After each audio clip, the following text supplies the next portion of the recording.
उसने मुझे ऐसे घूर के देखा जैसे कि मैं गंगा मैया का अपमान कर रहा था। गंगा मैया में डुबकी लगाने से जिंदगी भर के पाप धुल जाते हैं। तुम भी लगा लो तो उद्धार हो जाएगा तुम्हारा। इतना कहकर वो निकल गया। मैं हैरान था कि उस आदमी को मुझे पापी घोषित करने का लाइसेंस किसने दिया।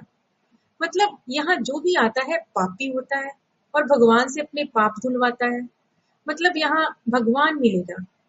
ये सब बातें सोच मन में हंसी भी छूट रही थी और हल्का गुस्सा भी कि कौन है वो जिसने इन सबको गुमराह किया हुआ है।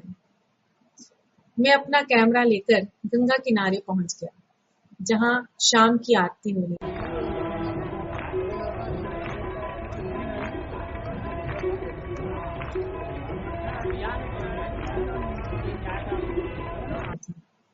एक बड़ा सा सीमेंट का चबूतरा बना हुआ था, लगभग आधा किलोमीटर लंबा।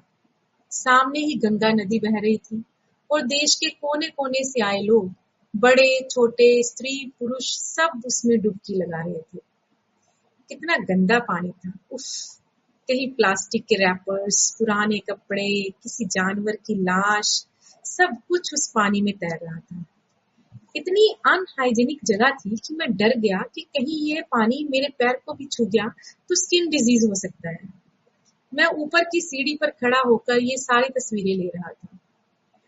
आई वॉज श्योर कि इतनी गंदी जगह पर भगवान तो नहीं रह सकते। खैर, 3 घंटे बाद मेरी ट्रेन थी। कुछ तस्वीरें खींची और निकलने की तैयारी करने लगा। ये तो कंफर्म हो गया था कि यहाँ भगवान नहीं हो सकते। खैर, अपना बैग बंद किया। भूख लग रही थी। एक चिप्स का पैकेट निकाला। बस खाने को ही था कि अचानक ऐसा लगा मेरी कोई पैंट खींच रहा है।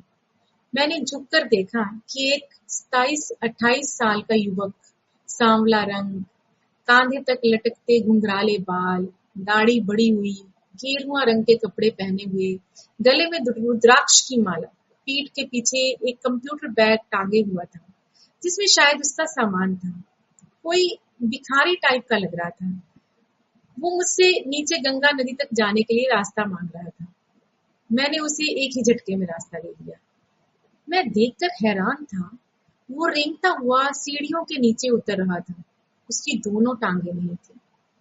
ध्यान से देखा तो उसकी एक टांग घुटने तक कटी हुई थी और दूसरी झुलसी हुई। उसने एक पल में मेरा ध्यान अपनी ओर खींच लिया। मैं देख रहा था कि भीड़ में उसने खुद ही अपनी जगह बना ली थी। वो बैग खोलकर अपना सामान निकाल रहा था। एक पुराना गमछा, कुछ मैले कपड़े और एल्युमिनियम की एक थाली और पीतल का गिलास। और हाँ, एक हरे रंग की प्लास्टिक की सुराही भी। मुझे उसकी हालात देख तरस आ गया।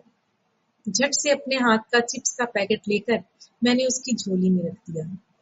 उसने मुझे एक हल्की सी स्माइल दी और सामने खड़े एक भिखारी को, जो ललचाई नजर से उसे देख रहा था, उसे पुकार कर वो पैकेट उसे दे दिया।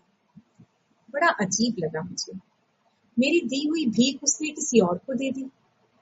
मुझसे नहीं रहा गया और मैंने जाकर उससे पूछ ही लिया, भैया, मैंने आपको ये चिप्स का पैकेट दिया और आपने सामने किसी और को दे दिया, बुरा लगा आपको?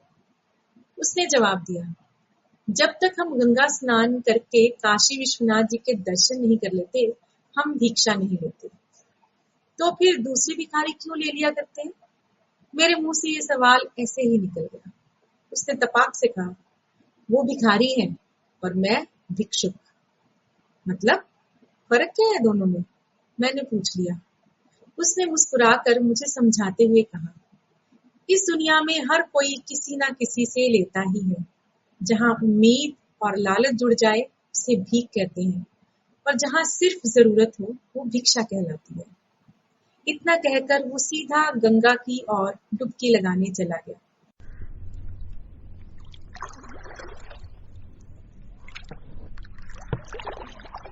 बिना पांव के वो एक नाव का सहारा लेकर गंगा में डुबकी लगा रहा था और उसकी बातों ने मुझे एक पल के लिए झंझोड़ कर रख दिया था।